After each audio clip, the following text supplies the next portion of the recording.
Voice of the People Radio, 90.3 FM on the dial, is newspaper headliners. And of course, our everything man is here. I'd say good morning from the heart to Cyril Abaku. Cyril, good morning to you. Very good morning to you, CDC. Good morning to the listener. Yeah, so we have the papers there ready, so we go straight to them. Cyril, the first paper on call is The Punch, so we punch the first story here. Chicago academic record. Tinubu Atiku resume legal battle in U.S. Monday. And I could say it was needless if only in keeping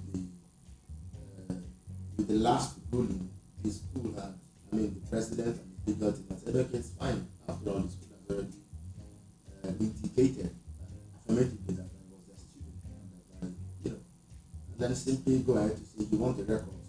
My transcript, my records are with my school, because it's university. I did my first degree, my master's program. I did it at uni. I know my lecturers, I know their names, they know me. Your personal records at the schools can only be released at your instance. So why would I tell the school not to release them? Why would I delay? So my courses have become lecturers in that same school. But you have a choice. No, the question right now is not even about the legality per se. It's about the moral burden I have as a leader, as president. If it were just for me as an individual, put them in a different case. Why fish in my waters? But I'm president, I'm governor, I'm council chairman. If at any time I'm calling to for my past or anything I've done is called because I think I owe society the moral duty, the bonding duty to say, look, I raise a claim for your fans, as Shekha would say, I raise a claim for your fans to say, I never did what you think I did. So the evidence has to speak for me. It shouldn't just be my word against another person. Let the evidence speak. Especially in light of the fact that when a political system in a political environment where I've become president and somebody is trying to take my image and trying to drag me in the mud, why not? From primary school, secondary school, I can name all the schools I attended, my classmates, my prefects, my friends, my teachers, as a matter of fact. In fact, the woman that taught me primary 2, to this day, if that's a long time ago. I know her name, I know her face, she's a friend in the manner of speaking, a motherly friend. Yeah. So, yeah. These things are not cast in stone. Yeah, they shouldn't be. They shouldn't be. It's records. It's Dr. Okon taught me at UST. Dr. Okon, now Professor Fred Amadi, Professor Okon, Professor Richard Amadi, all of them. There was no woman lecturer in my department when I was in school at UST, at the University. There was no female lecturer. They were all men. But I feel like I had a female lecturer, Professor Gwezi, Dr. Tejuma and so on. So, Cyril, nobody's asking for your record. So you were just reacting to the first story. So the president, owes Nigeria to just say, you know what, guys, what the heck, get in there and see what, and so case closed. But for you've said it, it's all politics. Yeah. All right. Our next story is this: tension rises in Kogi, Imo, Bayelsa ahead of governorship elections. Needlessly. It just shows that we've not learned our lesson. In Bayelsa the other year, there are gunboats, naval vessels, where weapons, and they were mounting checkpoints every 5 minutes. Every 5 minutes there was a checkpoint, joint security team, police, army, this one. In the end, ballot boxes still went missing. People died. The elections were not free and fair. So packing these people, all these people in Kogi, they are still in court fighting pre-election issues. In Imo, right? The other day, people were soldiers and policemen were killed for no reason. Why is politics still? And why is the political class?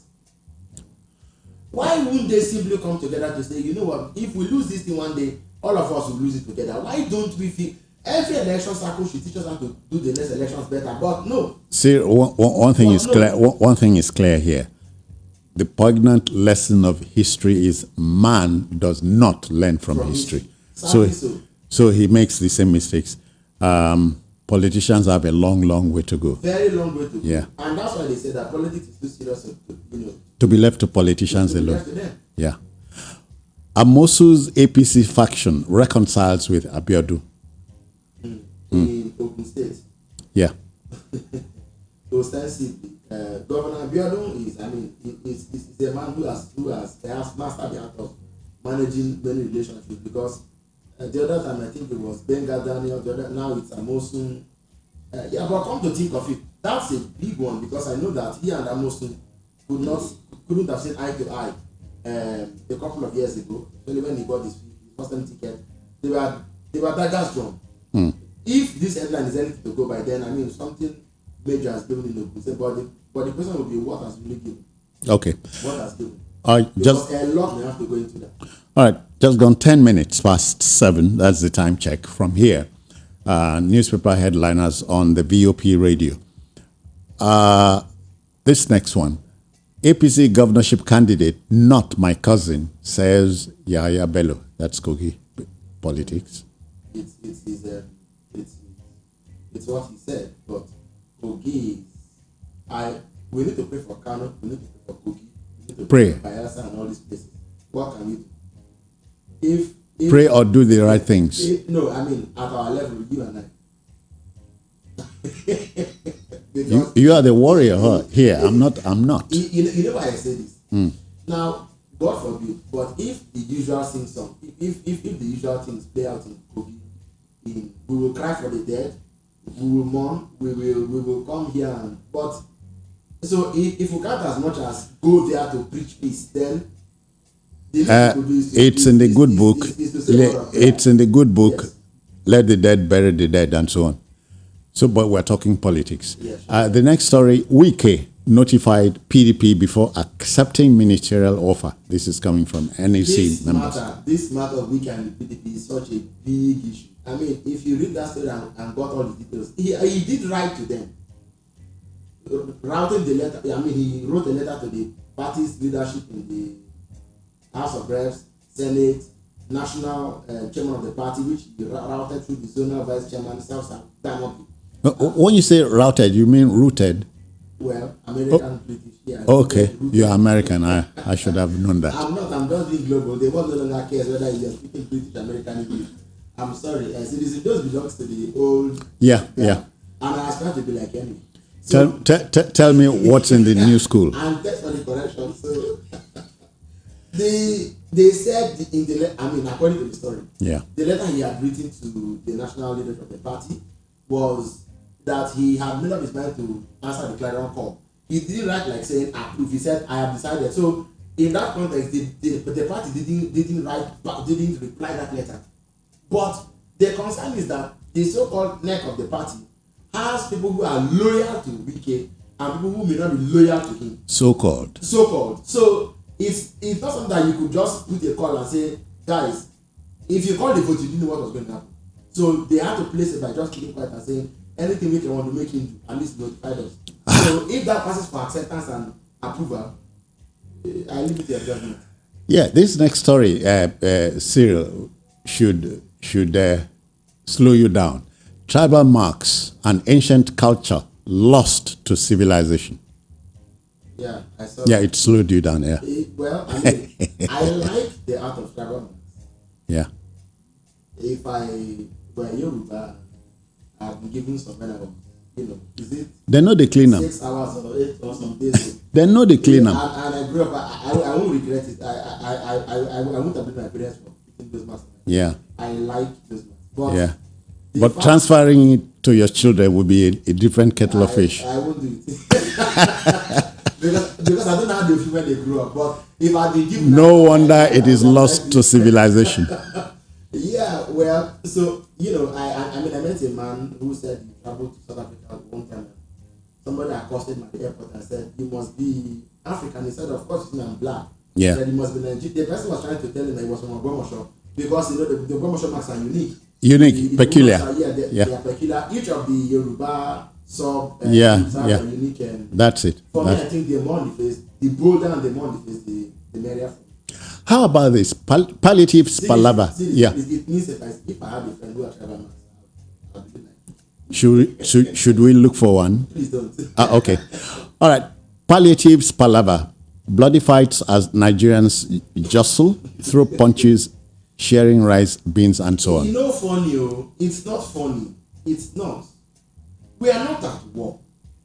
And the people who are fighting for palliative, it's not as if they are incapacitated and they can't fight for themselves.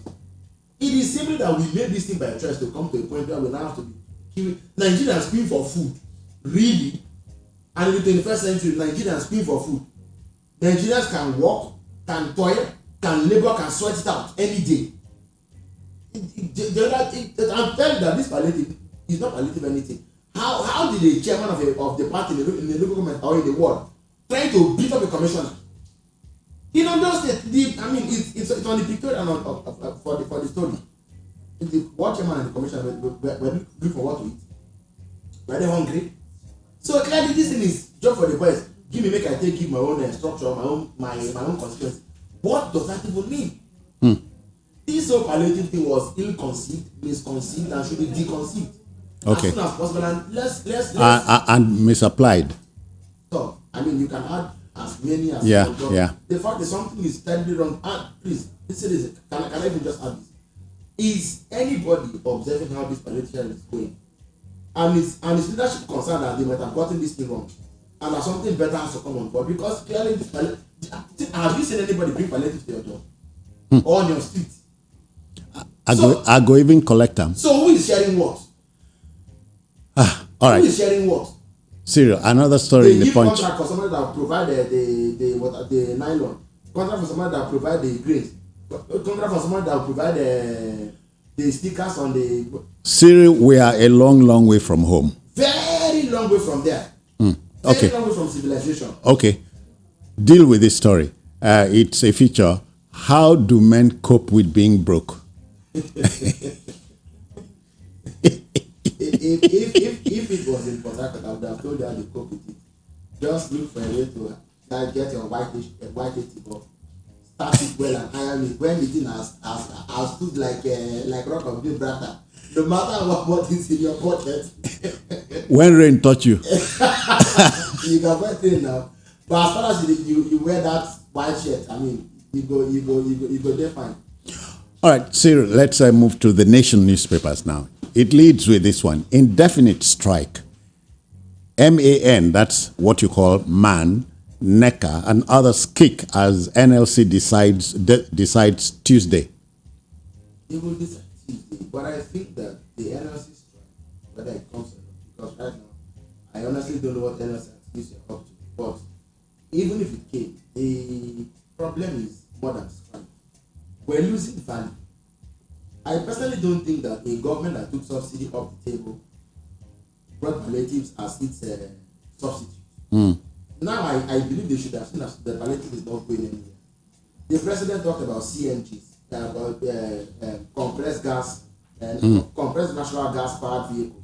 He has gone to India. I didn't hear any discussion of CNG. The vice president went to Cuba. I didn't hear any discussion about that. Is G20 and G77. I didn't hear anything about CNG. The president has gone to the UN. I'm not sure if it was mentioned in the speech there. In Win International or Foreign Investment, I'm not hearing this harmony of a policy, whatever, that should be helping us to solve our problems. You have Inos in Nigeria. Have you approached Inos to ask him, how can you help us provide vehicles that can help us, meet up? I'm not seeing them say those. And so, if we are not getting it, the CNG is still a promise. Palliative is failing. So, one of the ways to shore up the problem with subsidy should be the increase of minimum wage.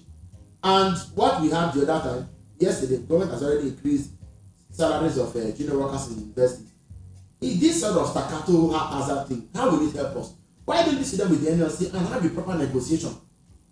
Because as I speak to you today, I start to be challenged. Federal government has brought subsidy back. They brought it back. Yeah, I've heard it.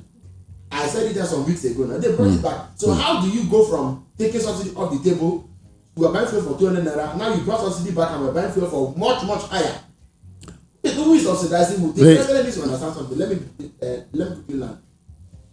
Economics is not only about figures and policies. Economics is not just about data and statistics. Economics is about justice. It's about fairness. Goodwill. You acknowledge in your speeches that people took subsidy money and didn't do nothing about subsidy, it was corruption, it was this and that. We know. Now you didn't punish those people that took monies away. You took subsidy of it. Not that you brought subsidy, but who are those that doing the subsidy? So do we know them? All right. Cyril, you are raising more questions than answers here. But let's deal with the next story. You are Nigeria's real problem, estranged wife tells Obasanjo. Miss Taiwo, right? Miss Taiwo, Not Mrs. From her. Okay. So, okay, she's estranged. Yeah. So, Miss Taiwo. 7:20, 20 past 7. We'll go on. Yeah, but why the back and forth with him? Why the big bat? The man went to your state and commandeered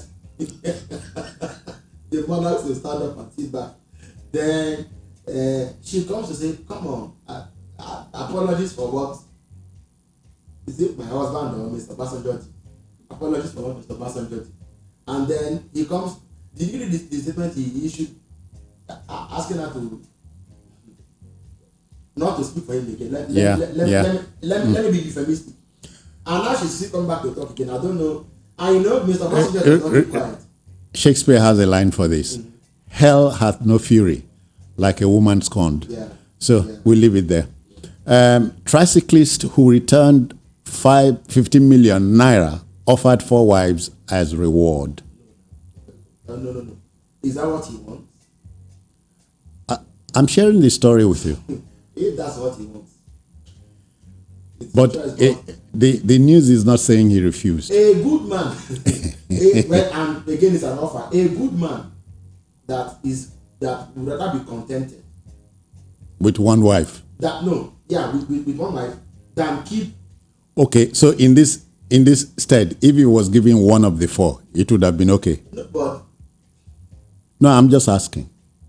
Yeah, maybe. Okay, maybe not. Because I don't know what means. His means. If you want to have more than one wife, you must have enough money to cater. So he saw money and returned money. Like, is it that you want to punish him or you put all the wives on scholarship? He will go and get scholarship. In the Islamic world, you are entitled to 4 wives. Of course you are. So he's been offered 4. Cyril, let's wait until he rejects them, please. The Holy Quran has a caveat. It says if you can't. But he has not refused them. Let's go to our next story. Cardoso deputies assume duties as CBN continues Emefiele's resignation. How about that? Sure, because so now acting governor of the CBN, along with his 4 deputies, they've stepped into that Hollywood role of is it ex-checkers or governor of the Apex Bank of the country. The 37th governor in the country. Yes. Managing the affairs regarding to the economy, currency flow, cash flow,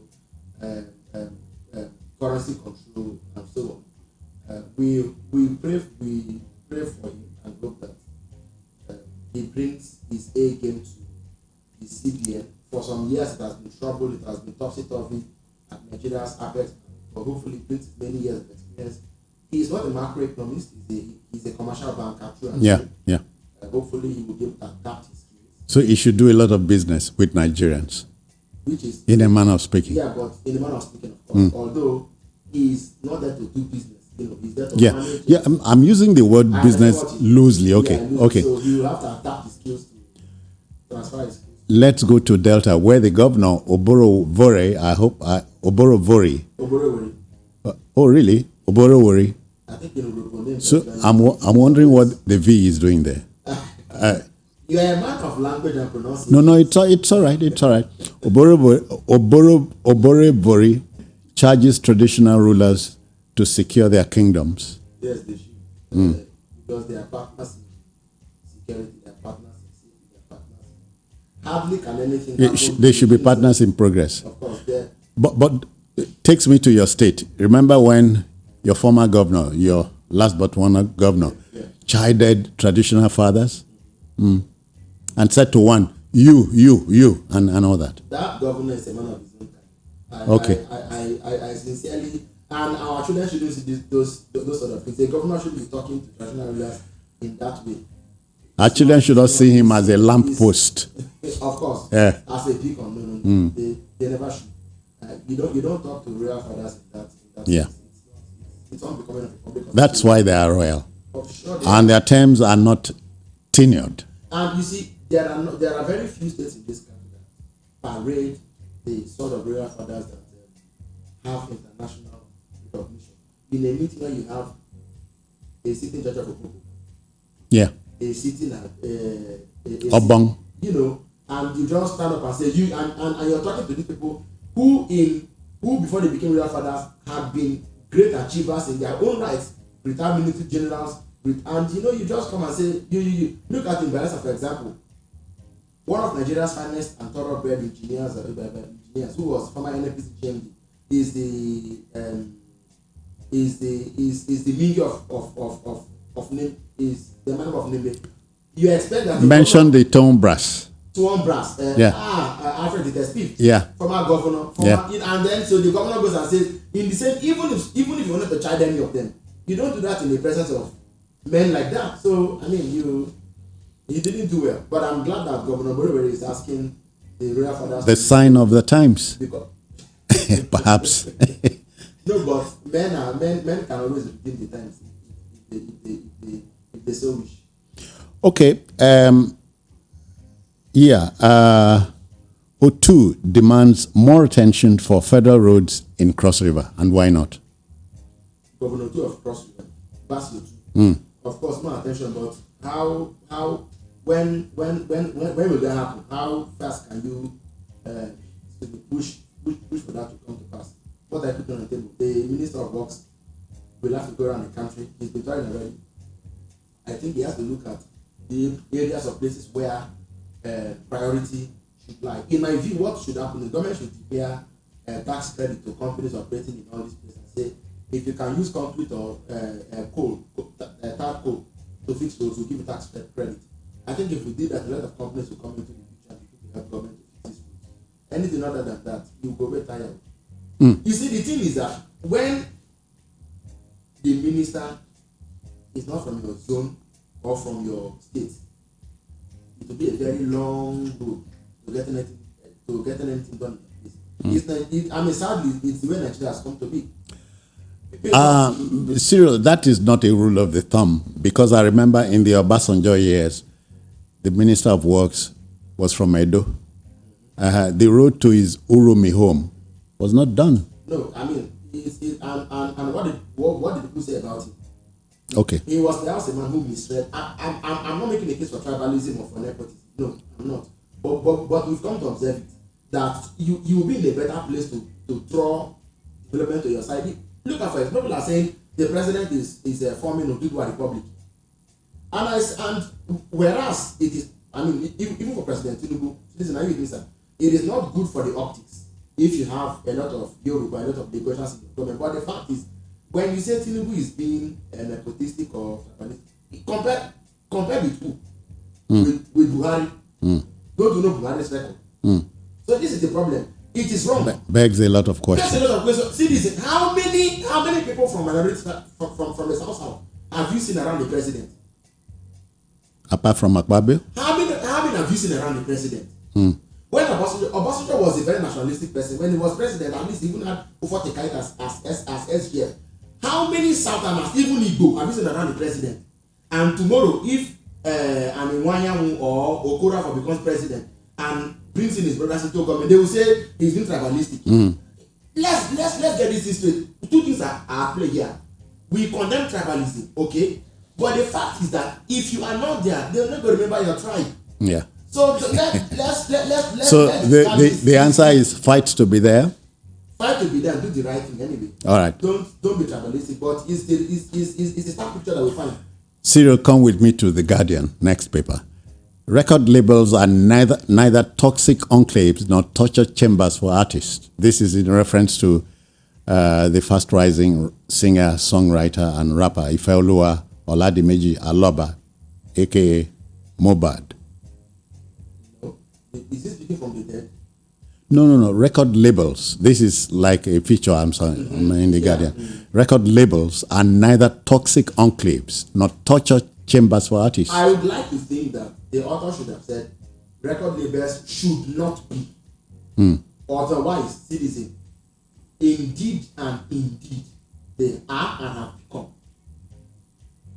The very sad and saddening details of how this young man eventually passed on at the age of 27 are too gory, are too terrible, are too mind-boggling to be rehashed on radio, even on live radio. But people who know what everything that's happened behind the scenes or behind the sound can tell you for a fact that Nigerian record labels have become death traps actually. But hold on, it's not out of place to take you back to the 70s. I don't know how young you were then. Sonny Ade had a tiff, with his record label owner, Dr. Abioro. They went to court. That was the first instance of artist record label fighting in the open. So the fight is there, but taking a different dangerous dimension. No, so the fact the kind of music, the time of the era in which Sonny Ade blossomed, did his music. 7:30, that's the time. Sure. Go on. The Sonny Ade era and now there's a big difference. That's one. In the days of Sonny Ade, musicians were not under the kind of pressure they are under now. They did music for fun. They did because they had a message to pass on. They did it for a number of reasons, and they enjoyed. You can bring back those songs to them; they are evergreen. Yeah. But what we find today is a cultism, Citizen Jones. Cultism. That record labels have become occultic groups. They say you are not young twice. You hear rumors of drug. The first cut is the deepest. Of course. So of course. what they cut those days. These are very, very deep things. I mean, if anyone is getting them, today they become cult groups. We hear rumors of drug peddling. We hear rumors of substance abuses. Homosexuality. Substance oh abuse. Boy. And now the question is this: why did we need Mohbad's death for this matters to come to the open? That's it. Why?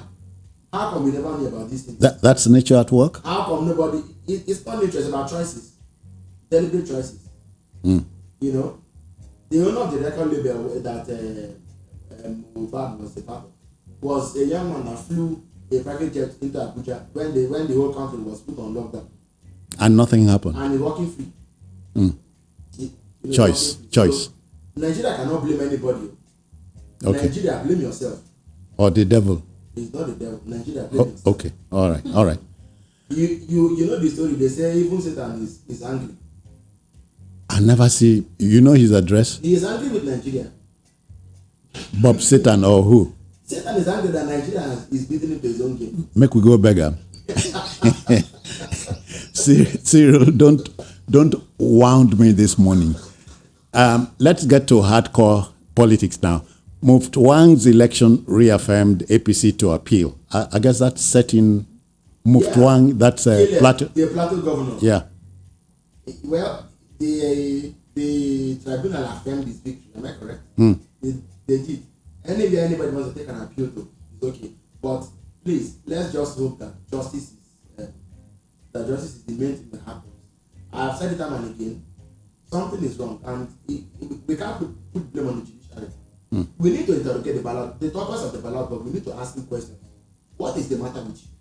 That election can be decided on your back. But it is not the box. Cyril, you are begging the questions because the answers are in the questions. It is not the box, but Nigerians. No, I have said the box is the tortoise. We need to now go to the tortoise and ask him, Mr. Tortoise of the ballot box, what do we owe you? What is the problem? Who put the tortoise there? Nobody Nigerians. Of course we do. Okay. So but we need to come to look. There has to be an agreement and information about the fact that elections must end with the ballot box. This judicial election of election process, it doesn't help anybody. You may don't be surprised. One day a court will rule that somebody who didn't even buy nomination form can be returned as president or as governor or something. They say when there is a shipwreck, the prayers of a man who was on the ship is sighting the seashore. Are we seeing the seashore? It's not likely. Okay. Because you see the ship seems to be going down slowly. Yeah. Slowly. And we are dancing away as if nothing is wrong. Like when Nero failed that Rome was burning. That's what we are doing. You know, we are at a place that should be calling for an SOS and saying, save us, save us. But Nigeria seems to be oblivious of our own condition. Siri, Nero, Onye I know you're that where one. where you come from? Nero, Rome. Let's talk Nigeria. Okay. All right. Vice President Shetima is saying Tinubu won't compromise democratic ideals. If he won't, I would like to look, seeing the upheaval that this year's election has caused, the president should move very fast. The National Assembly reps is resuming on Tuesday. Can we look at how we can rework the electoral laws reforms that will help to stem this stuffing what's the word now? Stuffing up the courtrooms with election cases. That's it. It's not necessary. There must be a system by which the ballot box can answer the question. You are talking about choices. These are choices. These are the choices we make. Because I don't see any other thing the president wants to claim to be committed in the democratic. He has no choice. He has no choice. No, we can't say that for a fact. No. The president, through his number 2, is saying he has no choice. Yes, but not only to be saying, but to be seen to be doing something about it. Walking the talk. Walking the talk. Okay. So please, let's find a way to make sure that elections are decided and that going to the ballot, you'll be safe. Going to the ballot, you'll be secure. Your vote will be free, will be fair, and be credible. Cyril, take this next one. Please forgive me. Shaibu begs Governor Obaseki. Are you surprised? Beg, maybe not the take beg. Okay. So did you take cola with when I mean cola, not in the physical sense of it. Ask me to spell cola. What is the cola he's taking to the governor? Is it to say I won't run for governor anymore?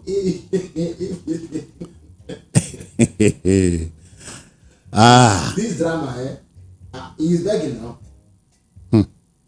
Yeah. But you know the unending drama between numbers 1 and 2 in this country. Yeah. But you know the class act Governor Basiki pulled off is what has kept me amused all the while. He will, you know, the man. I mean, he's an eloquent speaker. He's a good orator. Sometimes when you see him, and then he has a way of keeping his face. But his footwork is dangerous. Yeah, really dangerous. You see, the governor has look at when the DSS people blocked him from meeting the governor, and the governor looked on as if nothing was happening.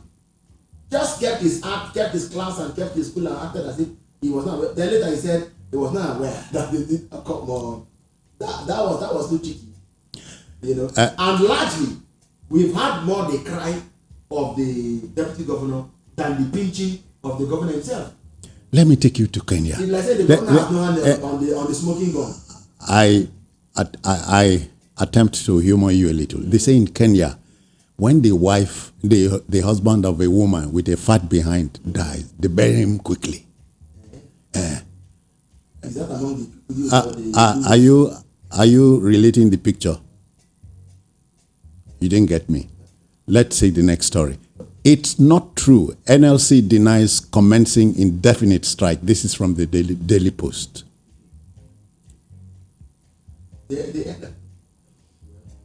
You see, I said earlier that I'm not sure what the NSN is up to these days. So you can't be by this time we can't be getting double signal. Okay, we need to be clear. The conditions that should have made them go on strike are they there? Yes. The negotiations are there on the table. I'm not sure. At the time they went on the warning strike, and has anything changed? No. So will the strike hold or not? We can't say. Keep them guessing. But why? Why keep us guessing? Why? Now TUC said they won't go on strike. They still want to keep the government, and that the president is going to announce the minimum wage. And I was asking, the minimum wage you didn't see to debate with government. The labor union said that day that when they went for the conversations, they met empty chairs. They first had a 2-week break. Later it was 8 weeks. In those 8 weeks, nothing happened. 8 weeks expired in August. Now, no discussion, no negotiation, and you are so sure that God is going to announce minimum wage that everybody will be at home with. Meanwhile, The TUC, after disagreeing with NLC on Wednesday or Thursday this week, they are threatening Lagos government and they're going to go on strike in Lagos. Because Lagos government banned RTAN. What kind of country is this? This whole, everything just topsy-turvy everywhere. The answer is a country we're living in by choice. Nigeria is in need of deliberate leadership. Okay. Not just good leadership, but deliberate leadership. Deliberate leadership. A philosopher that understands, that has an idea of the country wants to see first in his mind, and then is able to create it. You are not advocating philosopher kings here. But of course I am. All right. Shall we go back to? If the leader cannot think, he should hire thinkers. Okay. Who will think for him and then he will and pay them. Yeah. All right. How about this? Bandits attack female hostel in Zamfara University. Scores kidnapped. I'm sorry. And the kidnapped students are mainly girls. I'm sorry if I sound unfeeling and insensitive, but I like to think that we allowed them to, and that's what I'm doing. That's what I'm doing. Choice. Choice, of course. We open those doors for them. There are no two ways about it. Chibok would have been avoided, but we allowed them to go and kidnap them in Chibok. Maybe people don't know the story because WAEC had written to the state to say Chibok and other places are not safe. Let these girls come and write exam in Maiduguri. Relatively safe. The government said no. Chibok is in this place. I said let them come and write the exams in Chibok. That was how those girls stayed back in Chibok. That whole kidnap would have happened.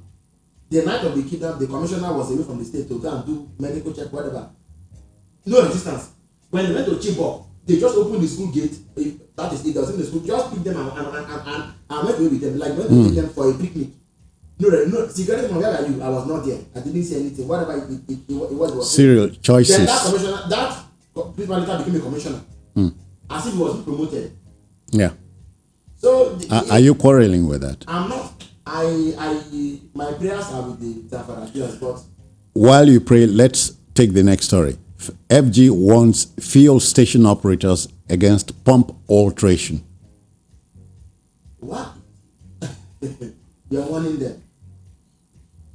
Where is the DPR? I thought by now the task force should be going around to be doing the meeting. Subsidy was taken away since May 20, and we are warning now. All right. Daily Trust.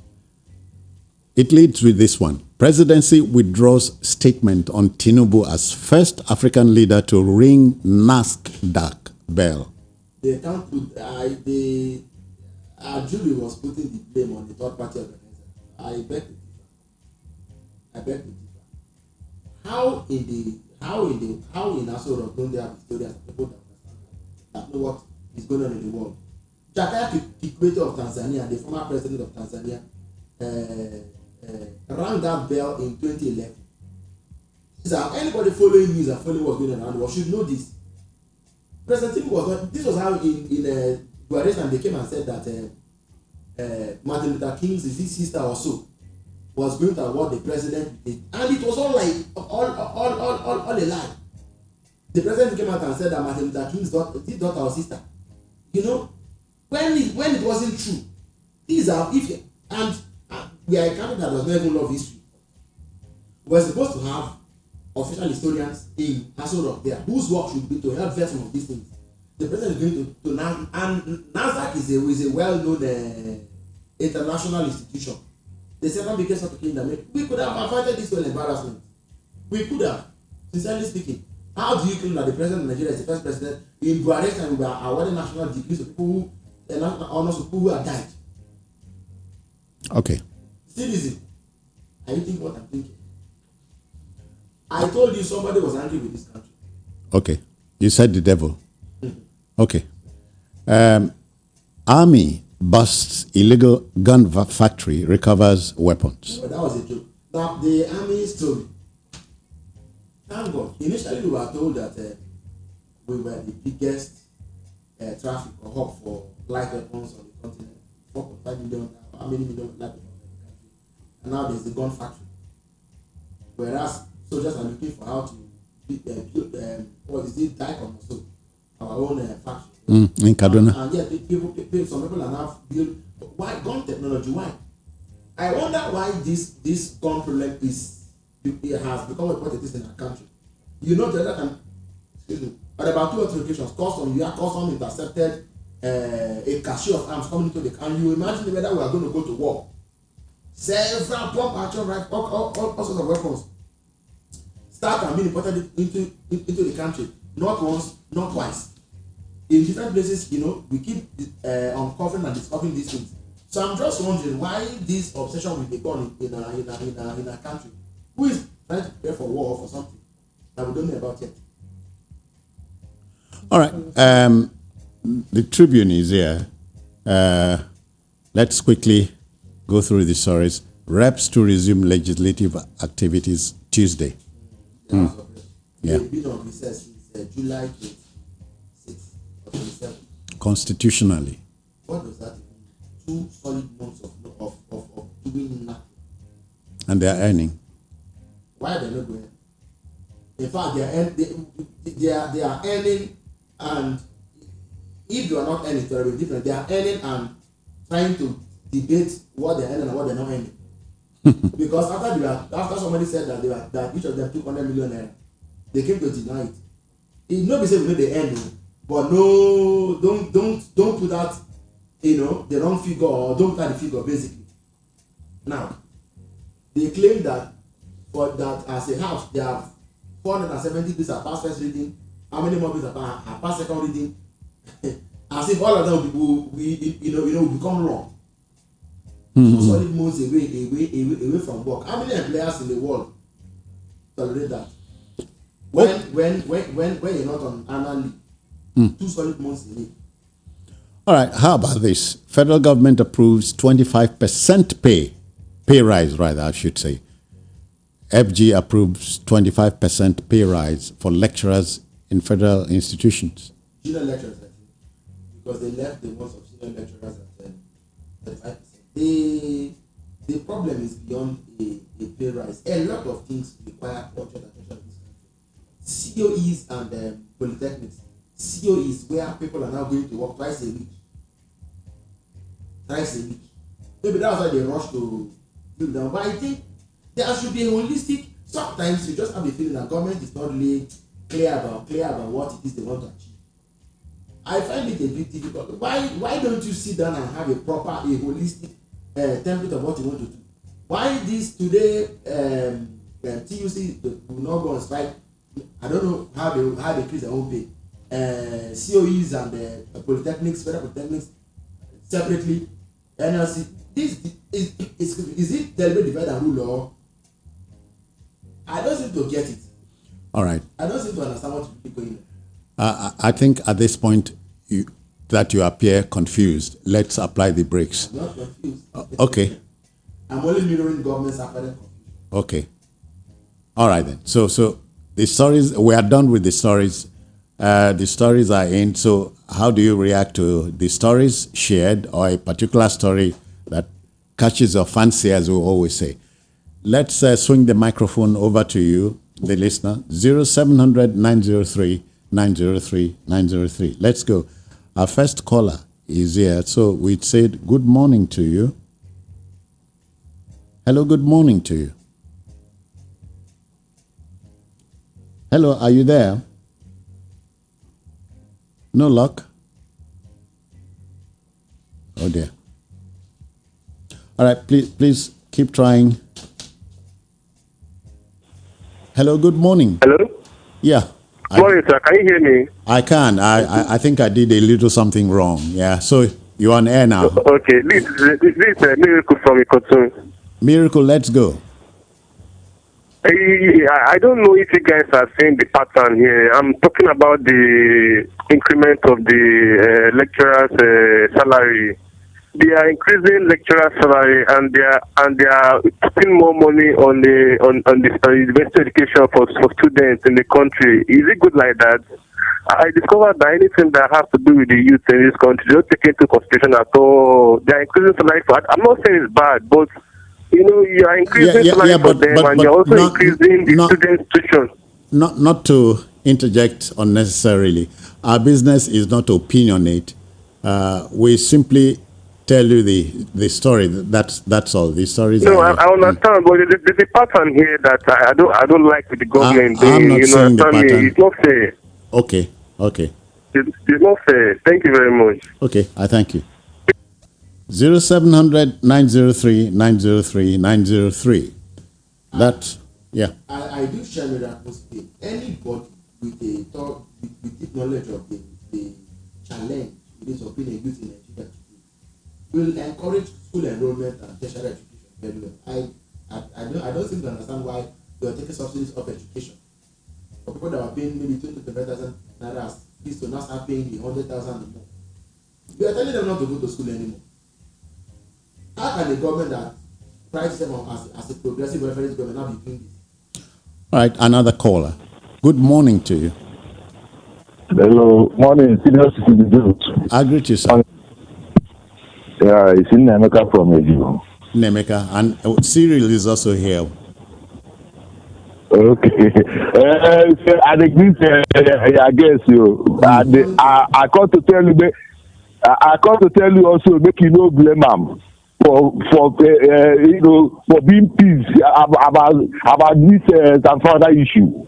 This is another Chibok gear issue coming up. Another Chibok gears issue coming up. Why are we always in the same mistake? Why are we always in the same mistake?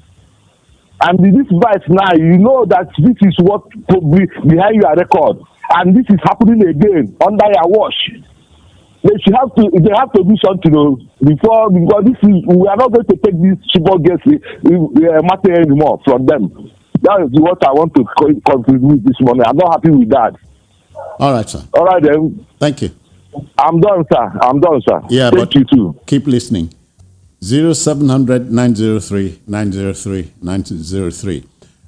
What story tickled your fancy? How do you react to it? Or what stories, if you like? Let's get you talking now. We are ready to listen to you. Cyril, another Chibok.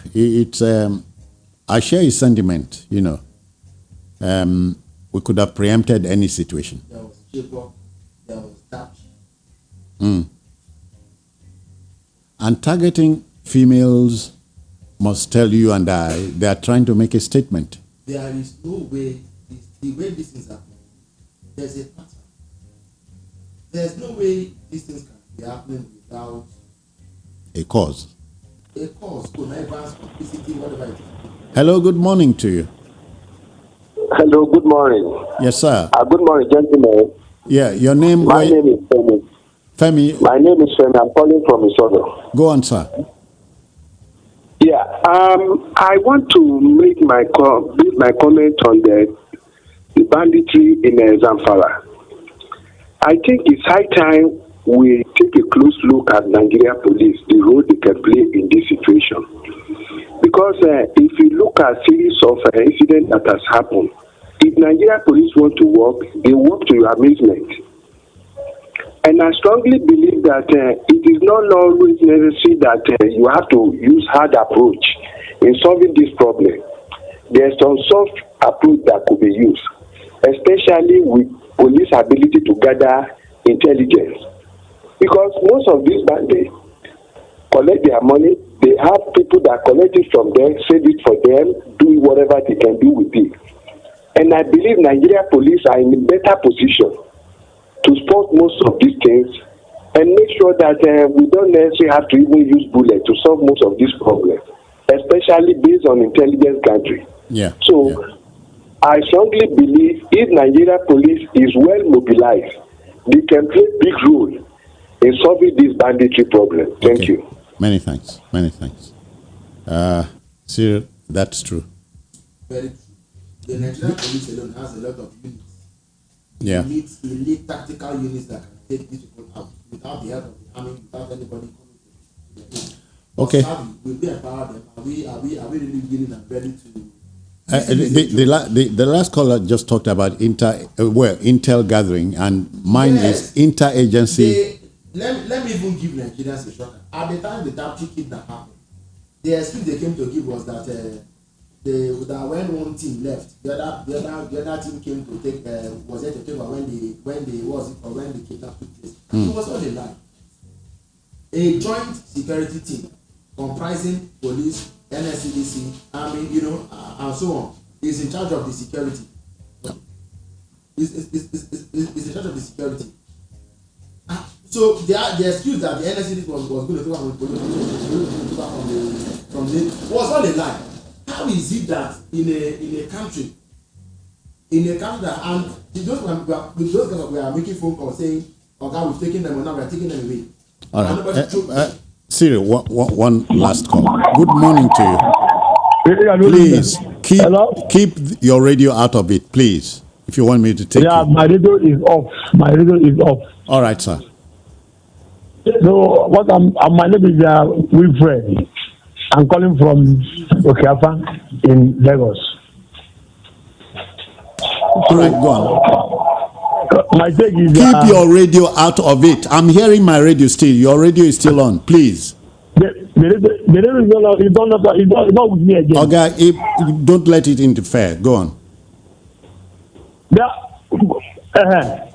So what is there now is that these are Chibok girls.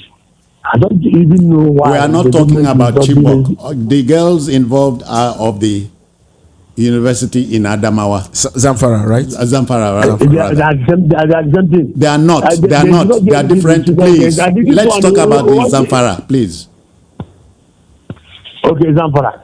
Okay, what I'm saying is I want the government to study action to make sure that these girls come out quickly. Yeah. So that they will go and start conduct their education. Thank you. Many thanks. We'll apply the final break here. Yeah, Cyril. But I cannot thank you enough for your dedication. Of course, there's the counter argument, but he's paid for it. But getting paid for doing a job is one thing. Doing the job effectively is another. Is another entirely. On both counts, you score high marks. Please. See you on Saturday. Bless you. All right. That's it on newspaper headliners. Our next show is some 5-6 minutes away. Please stick around.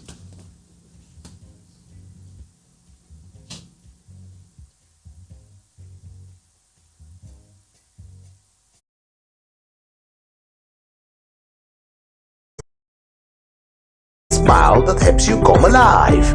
Romeo, the pizza champion. Light up your family times with delicious cheesy toppings. Remember that true happiness comes at special moments, and sometimes you don't wait for it. You simply ask for it. Ask for Romeo's Pizza. It comes in different toppings with delicious fillings you can resist. Have a pizza fun meal with Romeo's Pizza. Every bite is nice. Every slice brings a smile that helps you come alive. Romeo, the pizza champion. Light up your family times with delicious cheesy toppings. Remember that true happiness comes at special moments, and sometimes you don't wait for it. You simply ask for it. Ask for Romeo's Pizza. It comes in different toppings with delicious fillings you can resist. Have a pizza fun meal with Romeo's Pizza. Every bite is nice. Every slice brings a smile that helps you come alive. Romeo, the pizza champion. Light up your family times with delicious cheesy toppings. Remember that true happiness comes at special moments, and sometimes you don't wait for it. You simply ask for it. Ask for Romeo's Pizza. It comes in different toppings with delicious fillings you can resist. Have a pizza fun meal with Romeo's Pizza. Every bite is nice. Every slice brings a smile that helps you come alive. Romeo, the pizza champion. Light up your family times with delicious cheesy toppings. Remember that true happiness comes at special moments, and sometimes you don't wait for it. You simply ask for it. Ask for Romeo's Pizza. It comes in different toppings with delicious fillings you can resist. Have a pizza fun meal with Romeo's Pizza. Every bite is nice. Every slice brings a smile that helps you come alive. Romeo, the pizza champion. Light up your family times with delicious cheesy toppings. Remember that true happiness comes at special moments, and sometimes you don't wait for it. You simply ask for it. Ask for Romeo's Pizza. It comes in different toppings with delicious fillings you can resist. Have a pizza for meal with Romeo's Pizza. Every bite is nice. Every slice brings a smile that helps you come alive. Romeo, the pizza champion. Light up your family times with delicious cheesy toppings. Remember that true happiness comes at special moments, and sometimes you don't wait for it. You simply ask for it. Ask for Romeo's Pizza. It comes in different toppings with delicious fillings you can resist. Have a pizza for meal with Romeo's Pizza. Every bite is nice. Every slice brings a smile that helps you come alive. Romeo, the pizza champion. Light up your family times with delicious cheesy toppings. Remember that true happiness comes at special moments, and sometimes you don't wait for it. You simply ask for it. Ask for Romeo's Pizza. It comes in different toppings with delicious fillings you can resist. Have a pizza for meal with Romeo's Pizza. Every bite is nice. Every slice brings a smile that helps you come alive. Romeo, the pizza champion.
Let's keep it going. This is the second offering for this morning.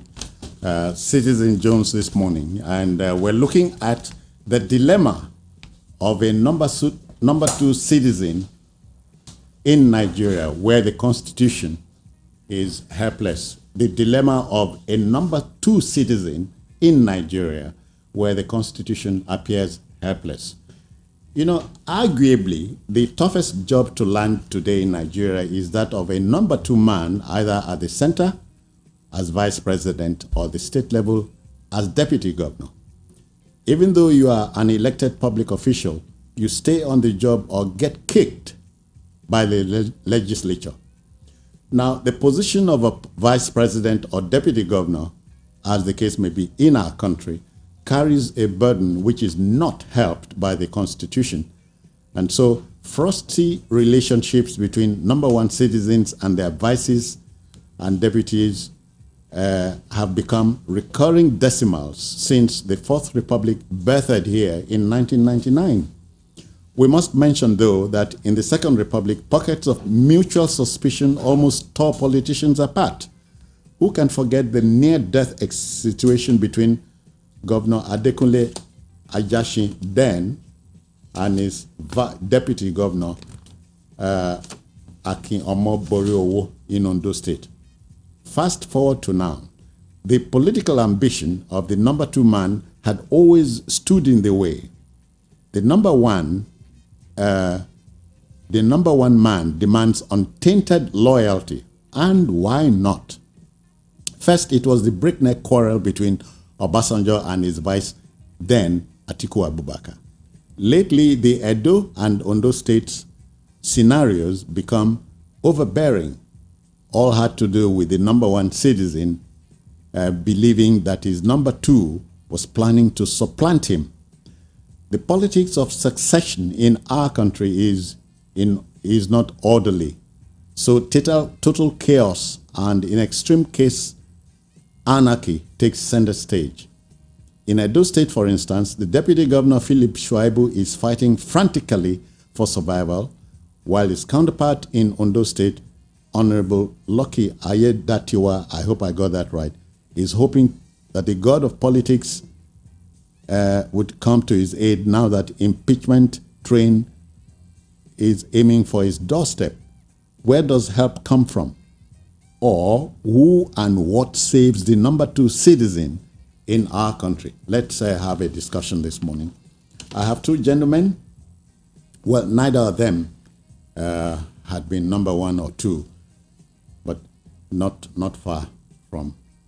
I don't think any of them is nursing a political ambition. But let's meet and greet them.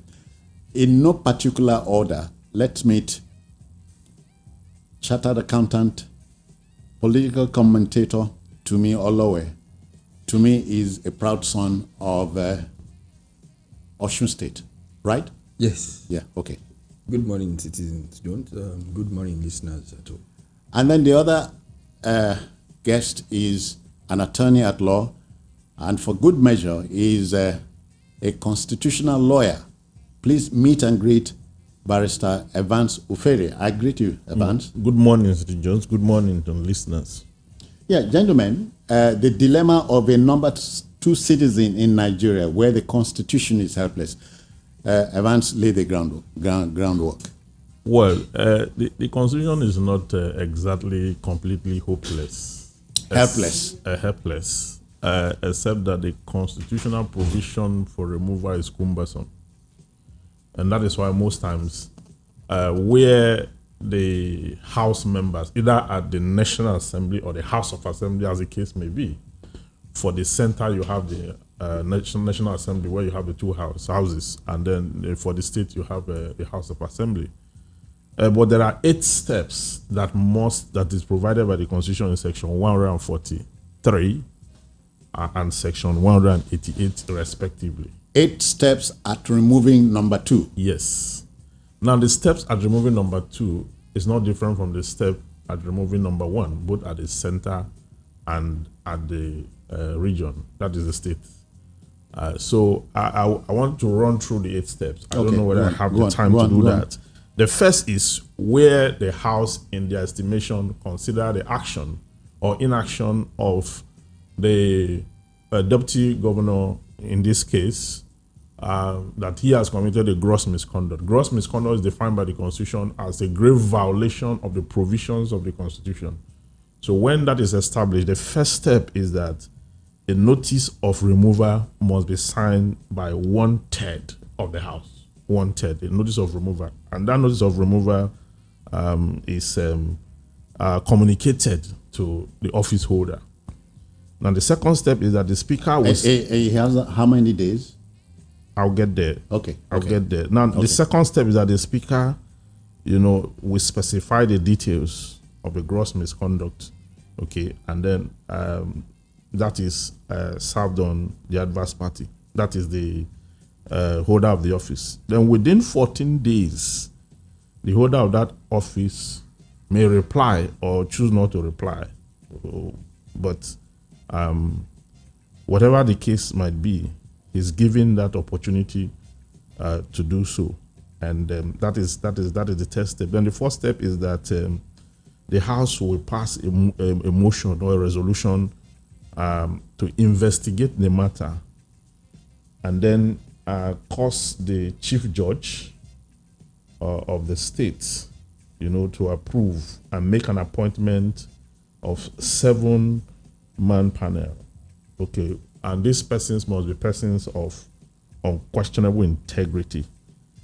Okay, so that is the fourth step. Then that is the fourth step here. Then the fifth step is that the holder of the office whose conduct is being investigated, must follow the investigation of the panel, must assist the panel in investigation, and must be truthful. And in the panel sitting, he may be represented by a legal practitioner, but he must be present. And you see Section 88, subsection 6 of the 1999 Constitution. Then the sixth step is that the panel, shall have the powers as prescribed by the House, to make their report ready within 3 months. Within 3 months. Okay. Then the seventh step is that where the panel reports shows that the investigation have not been proven, there will be no further proceedings on this. Then the eighth step, which is the last. Who determines that? The panel. Okay. The panel determines that. Then the panel will return same to the House. That is the eighth step. And the House will now look at it, okay, and by a 2/3 majority. The notice of removal is by 1/3. The notice, but the resolution for removal is 2/3. The reason is that way is because you are upturning the people's mandate by virtue of an allegation or a proven offense, or misconduct. So you now need 2/3, and that 2/3, what it means is that the members of the National Assembly or the Houses of Assembly are actually a representation of the people from their respective constituency and extractions. So the decision of that 2/3 will ground, and in that case, the deputy governor stands impeached. But what we do in Nigeria is that most times they hurry through the process and they are unable to do it. And once that impeachment is, once the steps are fully followed, it cannot be contested in a law court. Yeah, except where there are irregularities in the process of the removal. Okay. To me, in Ondo State, 18 federal constituencies, there are 26 members of the State Assembly. About 22 are known to have signed up just to impeach the deputy. No going back at this point.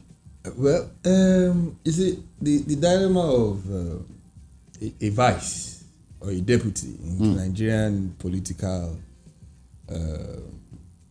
scenario, it shouldn't be strange to us, because Yoruba will say that amukun oni eru to gbe sori wo, and he will say that ori mi ko le ma wo, ese mi le ma wo. Now, an amukun is a cripple. Okay. So in English, it means that you are telling a cripple that the load he has on his head is crooked. Is tilted. Okay. And he said, you don't look at my head, look at my leg. So you have to go to, how do we even get? But what is the... Evans, you follow the drift. Technically. What is the genesis of becoming a vice or a deputy? We start from the party. Because if you don't belong to any political party, you can't become a deputy or a vice. Now, in getting a gubernatorial or a presidential candidate, primaries are conducted. We have the president or the governor. He now picks whoever he wants to be his running mate. His running mate. Yeah. So in effect, right from the word go, we are at the mercy of Number one, because the party didn't vote for you. I picked you, or the party picked you and I accepted you. So if the people that picked you at the end of the day don't want you anymore, they will find a way through the constitution to get you out. But the mandate is joint. Yeah. But Evans, I was coming to that. Yeah, why? No, hold it. To me, he will also help us Yes. here. Why do you say the ticket is a joint one, and when an impeachment notice is served on one, you spare the other? That's a constitutional quagmire. Remember Dire in Bayelsa?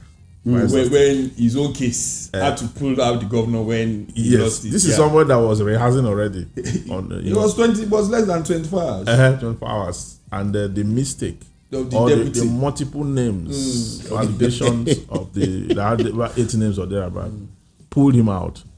At that level, you are told that it's joint mandate. Okay. But the issue here under impeachment is that an offense is alleged, and that offense is not jointly committed, which is gross misconduct.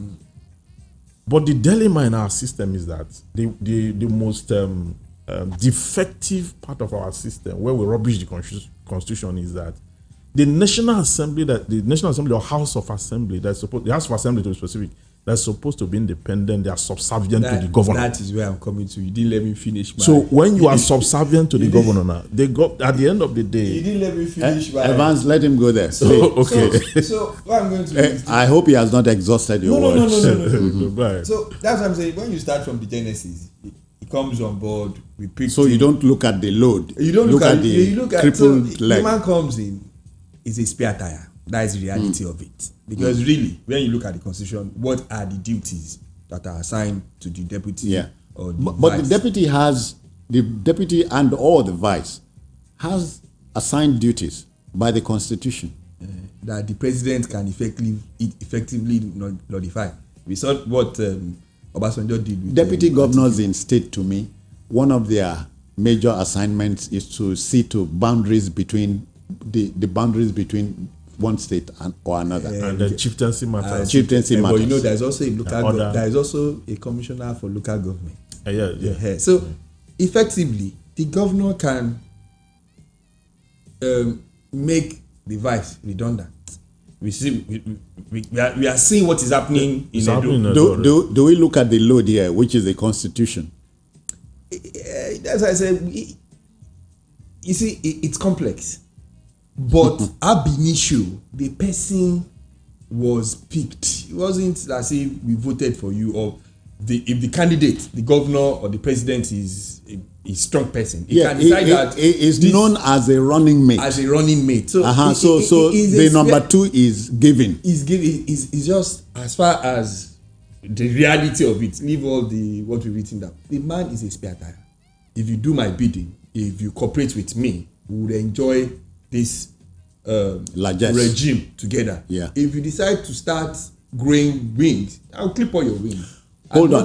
If you are lucky, you won't get impeached. Okay. You just stay there, spend your 4 years. But if you now think that you have the guts to drag, and that's where we go to the legislature. You see, Nigeria is very funny in the sense that Nigeria, no. Which is funny? Nigerians or Nigeria? Nigerians. So of course, when I see, so how many times have we seen legislators arrested after their tenure for misdeeds? Yeah. We don't, because. But that's not constitutional. But if they have done anything wrong, they should also face. It's a crime. Yeah. Crime are punishable as prescribed by the Constitution. But it's a choice. But you see, it is easier for them because they've decided to lay back and not really take control. Who are these? The legislators. Okay. Because yes, they are funded from the till. Yeah. What goes to them that we all know goes to them. But a whole lot of other things goes to them under the table. And because of that, they decided that... So loyalty to number one is sacrosanct. It is, if he knows how to play his game. All right. Evans, let's go to Ondo. For 2 months or so, I think Governor Rotimi Akeredolu was on sick holiday.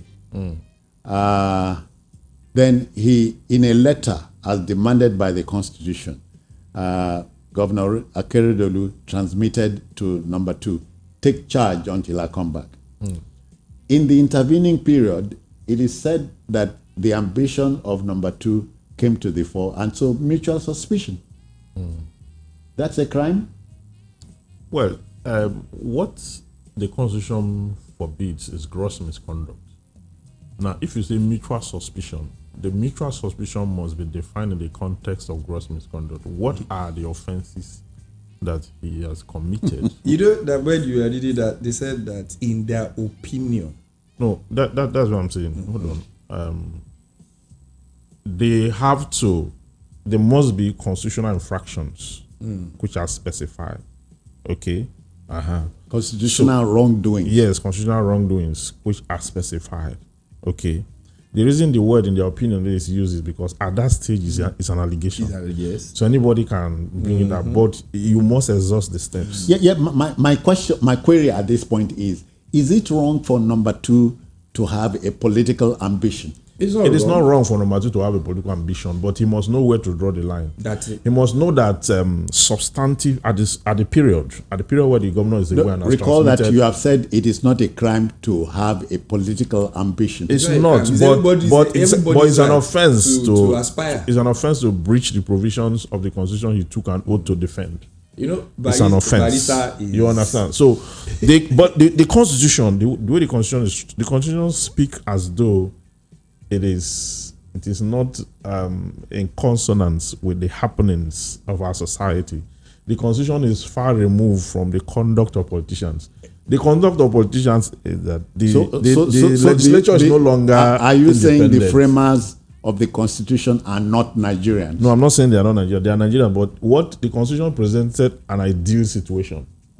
An ideal situation could mean that the legislature they are completely independent and they have seen the infractions themselves and they have come up with a notice, and that notice is backed up with details, and they have given time 14 days within which for the other advocates to, and they have gone ahead to cause the chief judge to appoint 7-man committee, and the 7-man committee have done their report and have submitted same, and then the National Assembly have considered the report, and by 2/3 majority they have approved same, and now the deputy governor now stands impeached. You see, remember that during the Peter Obi's impeachment and all that stuff, because there are times when we are talking about the deputy here, but there are times where the allegation is against the governor. Okay, and if the governor gets impeached, he does not get impeached together with the deputy. So I think that at the point of crime or at the point of offense or gross misconduct and all that, the parties are on their own. They're on their own. There's no joint whatever, because criminal liability is personal under the law. You see, Yoruba will say that somebody that they want to roast that has now decided to start rubbing fuel on his body. There is no way, the way we play politics in Nigeria, that if people are out to get you, they only need one infraction. And really, when they look at the conduct, they will get it. That is, most times, at least, let's say 95% of the time. But most of the impeachment we've had from 1990, they were all wrongly done.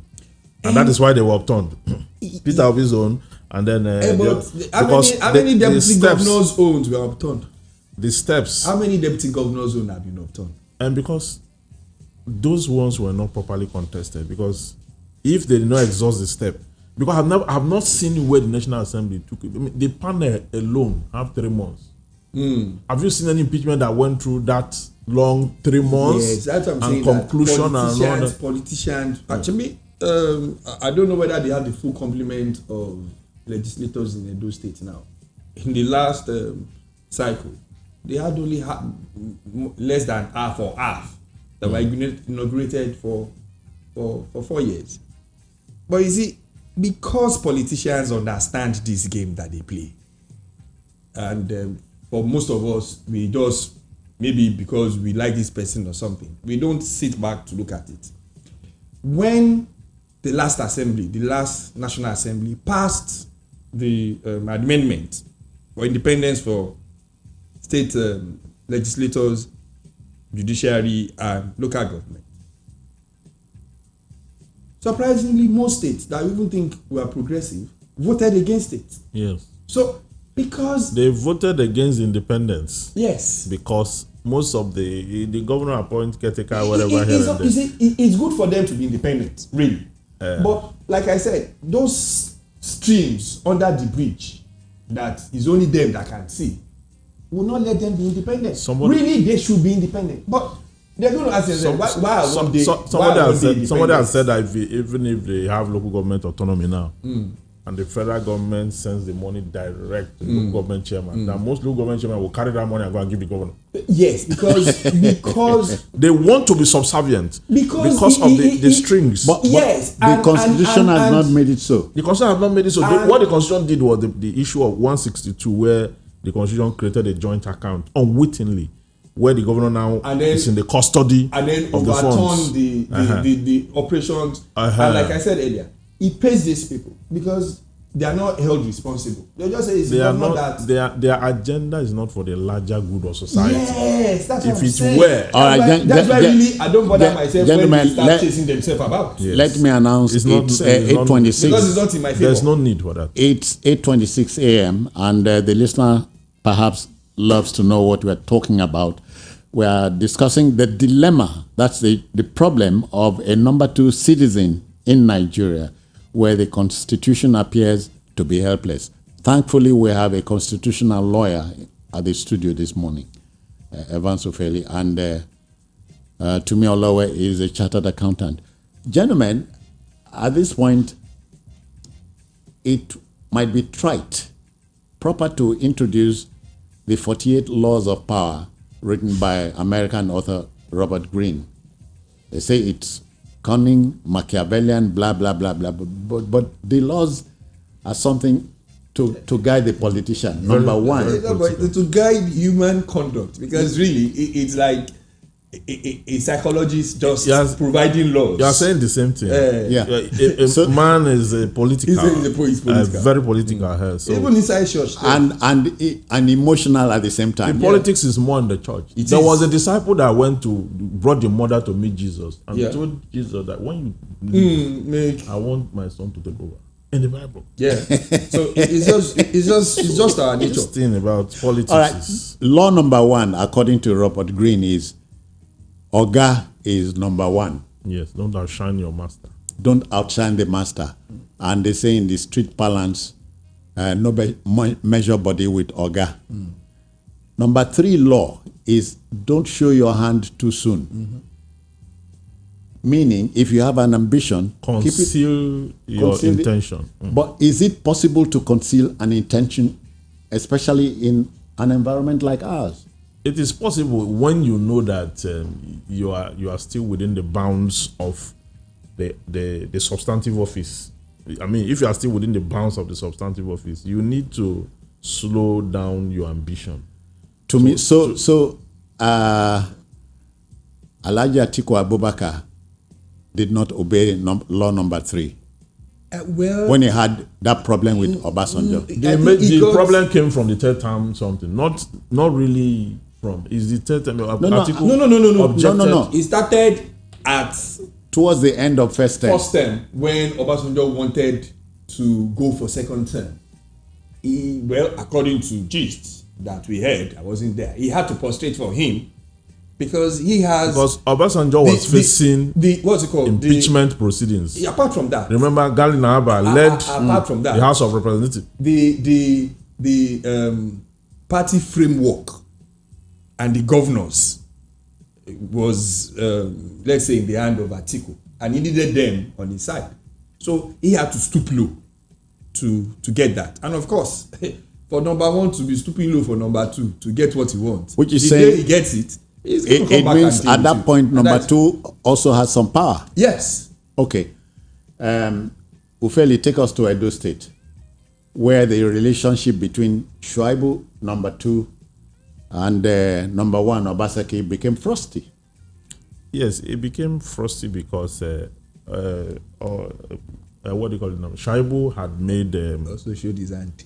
Yes, he has made some moves that indicated that he's interested in that seat. Showed his hand too early. Yes, in disobedience to law number 3. Yes, that is interested in that seat, and you know that is a threat to the substantive governor, because in Nigeria, governors want to cede power and put whom they can trust to cover their whatever excesses, because they are always having this skeleton in their cupboards. I mean, and some of them believe that it is their entitlement. It's not in the law, but they believe that it is their entitlement to get the successors for the state, because they believe that they would take the decision. It has become a norm. That they must take decision on behalf of the general populace. Yeah, to me, also recall that when the current president, the incumbent, was governor of Lagos State, his first deputy was a woman, actually, a broadcaster, a journalist. He has to get rid of 2 deputies. No, let's talk about the first. Was it having to do with the breach of law number 3, showing the hands too soon? And not being loyal. Okay. Because, you know, like Barrister said, we have this God-like tendency when we are number 1, especially in Nigeria.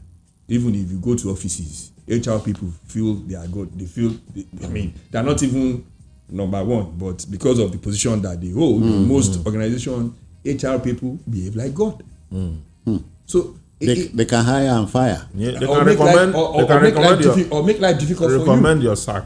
And make sure that you don't even enjoy the benefits that are due to you. Yes. So, you know, just like if you gate men too, if you decide that you're not entering this office today, you're not entering this office today. Yes. So it's human, but in Nigeria it becomes more how will I say, dominant in our behavior. So everybody wants to prove that I pass you for this arena where we did. So once, and like you said, you see, the dynamics of politics changes every day. That even that you are a lawyer does not mean that tomorrow the governor will the music no go change. No go change. So if you are saying don't show your hand, if you don't show your hand too, they might have carried thing past where you want it to be. So it is a risk. 8:32, 28 minutes to 9. Ufeli, is it possible for you to paint a picture of what's playing out in Ondo State as we speak? Yeah, what is playing out in Ondo State is that there is an allegation against the number 2, the number 2, who was the substantive governor as at the time the governor was away.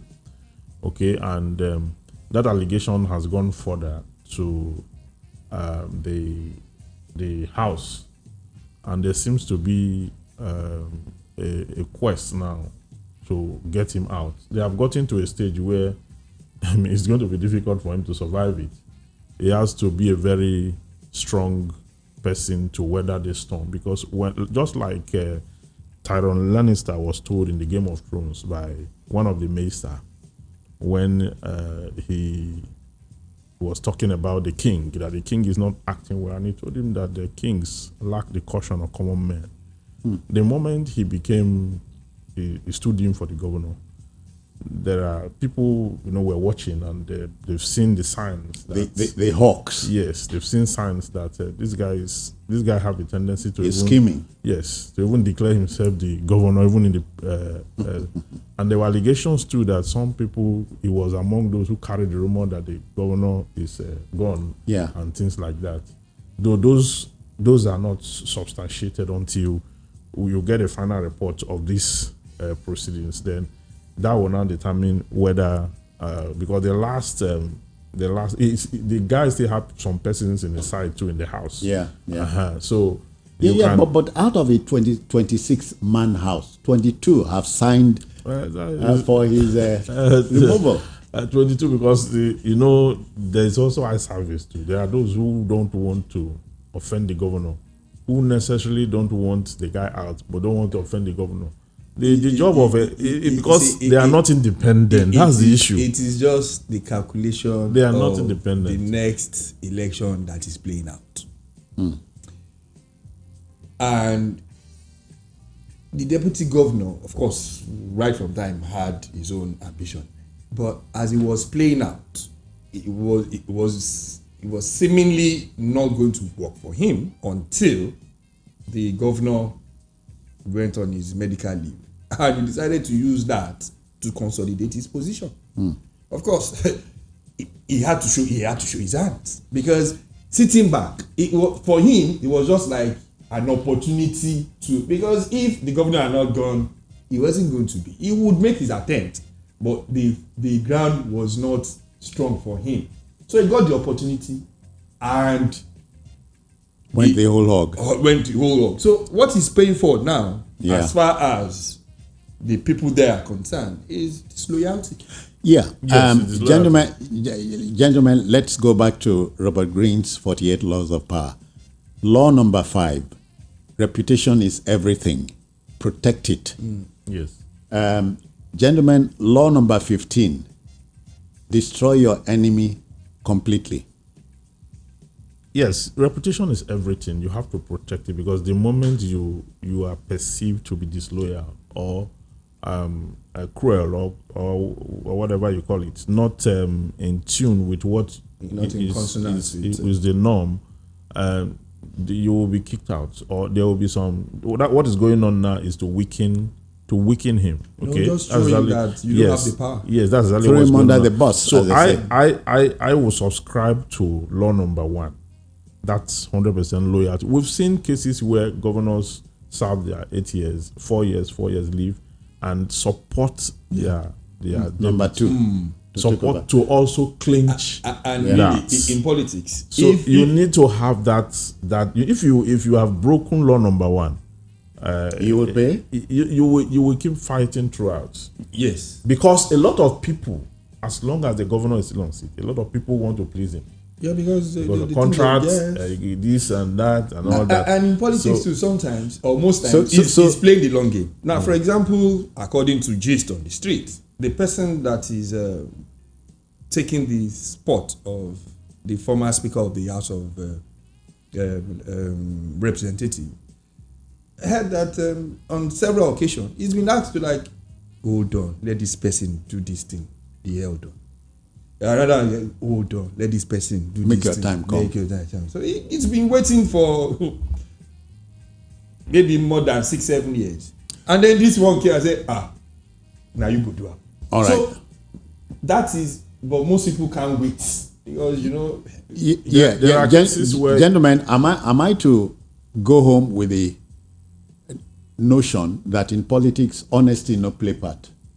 No, honesty plays it. Honesty, see, you cannot. As distinct from loyalty.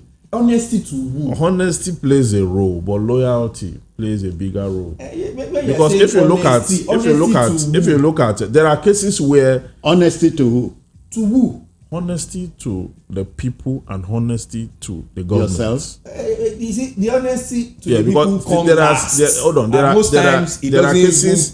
There are cases where people breach number 1. I mean, go to Edo now. The current governor of Edo State used to be the chief of staff of Adams Oshiomhole. Yeah. Now, they had an issue. There are cases where you break, even the number 2 was also a person of there are cases where you took side with there are cases where you break you break the first rule and still in the long run succeed if you play your politics well. It happens, especially when you tilt towards an opposition party, and that opposition party supports you, and they're able to fund you through the system. It's possible you can break through, and maybe you are from a region also that should go, or that is supposed to be the next and all that. So that plays out. But I think that loyalty first.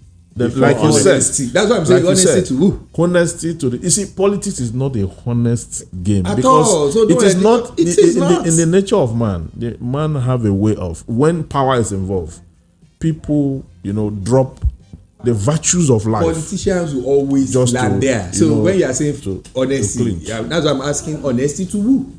Politicians? Yeah, honesty to the people, loyalty to the politicians or the government or the citizens. By the time they are done with themselves, they don't even have time to be honest to the people. Yes, they will not have the time because they will have so many baggages to resolve. And then the people are just a dumping site. I mean, the people suffer everything because... All right, at this point, I don't know if it is proper to state that in state after state after state in this country, many citizens don't know about their number 2 citizens. No. Yes, most times because functions assigned to them are functions that will ordinarily be discharged by the governor. Look at Edo State; it's been chased now. I think they've reconciled. They just reconciled because the man begged. He begged in public. Yes, on Thursday. He begged on public, and he has realized their power. And that is the only way out. For now, you can even pretend. Even that begging is just to. It's not that. It's for the optics. It's not that he has. I doubt he will be forgiven. It's for the optics. So in politics, you hardly forgive. Interest comes first before any other consideration. But that's Machiavellian. Yes. So it's okay for politics. Not like it's okay. I mean, morally speaking, we are. There is no moral in politics. Hold on. I'm not saying there's morality in politics. I say moral. Because of politics. Hold on. Academically. Because of politics, we should not lose our humanity. Of course, we should not. Some of us are humanists, despite the fact that politics is an incursion into the souls of humanity. Because for me, I think that the dynamics of politics they are so overwhelming that. Trust, honesty, and loyalty cannot even stand the weight of what politics has to offer. Politics have so many evil to offer society. This our society now is not even designed to help the poor as we speak. All right, let me 19 minutes to 9. That's the time. Let's look at this now. Still in Edo. Barrister Ofeli and to me, you both remember that in this Edo state we have talked about, Governor Obaseki denied the opportunity of 14 elected members of the state to be inaugurated. That's it. Till the term end. The tenure. Yes, because the Constitution only made provision for a proclamation. Okay. Not proclamations. And he followed the constitutional provision when that proclamation was made, but because of the proclamation of not inaugurating them. No, the proclamation that will kick the house. When a governor wins an election or when a president wins an election, like this current president Bola Tinubu, it was on June 6th. Okay, that the proclamation was read for the new 10th assembly to kick off. So the assembly of the state, there's a proclamation, a political function of where the governor makes that proclamation that will bring the house to life. Now that proclamation was made, okay, but because of the issues, the issues that they have, the political issue they've had, the court cases they were having, pre-election matters and all that, there were a lot of issues and all that. Many persons did not pay attention to the proclamation, and they reach a conclusion after their meetings and all that a full proclamation should be made again where everyone will be inaugurated and all. That was orchestrated. That proclamation to exclude them was orchestrated. That's what I'm saying. The politics is wicked. But it was orchestrated. So it was intentional. It was nocturnal. It was done around 1 a.m. 1 a.m. or so.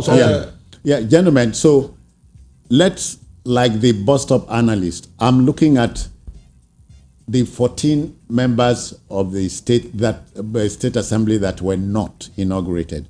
So the Constitution does not have a way of addressing or redressing the situation? Yeah, it has. I think they went to court now. They went to court and there was a laborious proceedings and all that. Orders were made, counter orders were made, and the thing became so convoluted. Now the governor was even invited by, I think, the elders of the political party. They pleaded that he should, do a proper where all members, because the 14 that were proclaimed, their names and all that were the ones fixed to kickstart life, to give life to this, and those are the ones recognized by law because it was done so around the 14 constituencies 1 a.m. were without representation. They were without representation because the matter went to court, and the court has given an order that the status quo should be maintained while the process was ongoing. Wow. So it became, at the end of the day, the whole house crumbled because the governor also had the inclination that if there's any other action that is taken, it's going to be legal. That's 1. 2, any action that will make him to make the house full, they will not have full number to impeach him. So, boy. so it was self-preservation. So it was yes. So politics is So law number 1 persists here. it's important. Subsists. Yeah, it's important to do so, even when you have the tendency to be disloyal. You don't show it why you don't have the powers to stand alone. All right, 8:45, that's the time, and time for you. I hope you've heard enough. Yeah, you are pumped full enough to appreciate the dilemma of being a number 2 citizen in Nigeria. And in the long run, the Constitution appears to be helpless. Do you want to be a part of this debate? Let's push the microphone to you. You feel up to joining the weight of your voice to the discussion. Why not? 0700 903 903 and 903. What's your take on this dilemma? We have a first respondent. Good morning to you. Hello, good morning to you. Good morning. My name is Judge Obi calling from Ikeja. Obi, I greet you. Barisopeli and my brother, they are great people. Good morning. Good morning, brother. Barisopeli, I want to ask, are we supposed to be obedient and loyal to the Constitution or to individuals? To the Constitution. That's number 1. Going back memory lane, I remember Rochas Okorocha with Jude Agbaso and Madubera. He What's wrong? The line went off. Yeah, network interference. Hello, are you there? We lost the connection. Hello, good morning to you. Good morning. Mr. Jones, City Johnson, I'm never going to call back, please. Okay, then. Go on. But you understand what we're discussing? Yes. I listen it very well. As far as the problem where they be in our constitution, now the problem. They have to look inside that constitution. I'll be complaining about that 1999 constitution. It's not set at all, and it's not favoring the country. Every day they another thing. So maybe what's inside that constitution and make some things inside. God bless everybody. Bless you too. Ofeli, is our problem in this country constitutional or Nigerian? People are quick to blame the constitution. The conduct of politicians, they don't look at it. Yeah. If he has a copy of the constitution, he can go and check the procedures for that impeachment and whether they have followed any. And the constitution did not say you should do proclamation at 1 All right, we have another caller here. Good morning to you. Yeah, good morning. Yes, sir. Your name, where you calling from? This is Ambrose. I'm calling from over. Yes, Ambrose, your 60 seconds begin now. Yes, your analysts have said many things about politics, and most of the things they said about politics is negative. So is it politics negative? in Nigeria they are talking about? Yeah, Nigerian politics, sir. Even in the United States. Yes, Nigerian politics. Is it Nigerian politics specifically or politics in general? Because the kind of politics they practice in Nigeria is quite different from the one they practice in advanced countries. That is why they can kill, they can brutalize, they can do so many things in order to, win an election. And when they win, they tell you to go to court. And they can bribe the court, they can do anything just to be in power. So I want them to differentiate so that we know that the one they are talking, so they can differentiate between Nigerian politics or African politics or foreign politics. Because in African politics, the kind of politics they play in Africa has made many of them to stay in power for 40 years, 50 years, because they can always be but the impression you are giving me is that there's nothing they are going to say to make you shift your ground. Well, when we are talking about politics is politics anywhere in the world. If you live in that country, you will understand the negative of their politics. We saw what happened in the United States. So the only reason is the nature of the society there. Yeah. It's that we are not copying correctly. It is the difference. If not for, till date, Trump still says that he was cheated out of the last election. Yes, and he's facing trial. All right. We have another caller here. Good morning to Hello, you. this is calling back. Network dead with me last time. Yeah. Go on. I said, going back memory lane, the law for Robert Green, that was Jude Agboso, not former deputy governor of Rochas. Yeah. Because the brother of Jude Agboso gave the ticket to Rochas, we say it was the first law that was working. Then the Madumere was business partner to Rochas, who is his friend. Business partner. He still dates with him. So what is happening here? Is it greed? Is it wickedness? Or what? I want to know. Bye-bye, my brother. Yeah. It's a mix of what politics has to offer. Yeah. Politics has to do with power, and when you want to grab power, there are so many things so many virtues that you violate, and this is not to approve of it, because I think people can still be. It's just the reality of it. Yes, it's just the reality that people have. The human being have that way of violating all morals and rules. I think the American writer Twain, what was his first name? Mark Twain? Mark Twain? Yeah, Mark Twain said, to the patriot, it is either loyalty to country or to government. There are two of them here. Mm-hmm. Loyalty to country is what should come first. Because you see, this constitution is supreme, and these provisions have a binding force on all persons and authority. If you look at but the constitution seems helpless in this scenario. It's not helpless. It's politicians that manipulate. Once you don't have an independent parliament, it's a problem. You cannot get anything right in the context of governance. All right, we have another caller here. Good morning to you. Good morning, Mr. St. Jones. Yes, sir. Your name, where you're calling from? This is Tayo calling from Ogba. Tayo, 60 seconds. Sir, we are not, they will say we are practicing American democracy. It is a lie. We are not.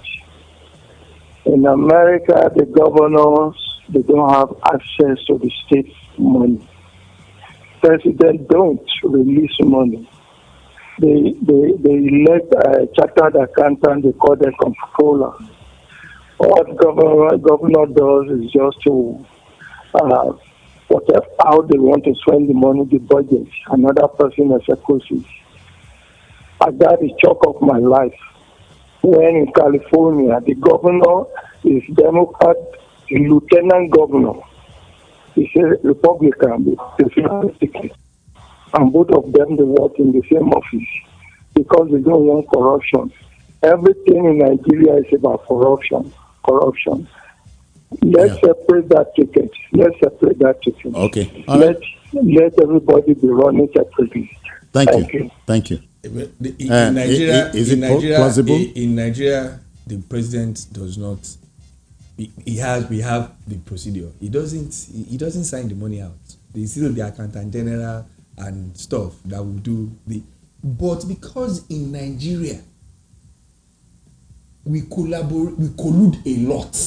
Collusion, yeah. And that's where the problem is. We have good conspiracy. To me, is it an accident that in America, the vice president is the Senate president, and the speaker is the leader of the House?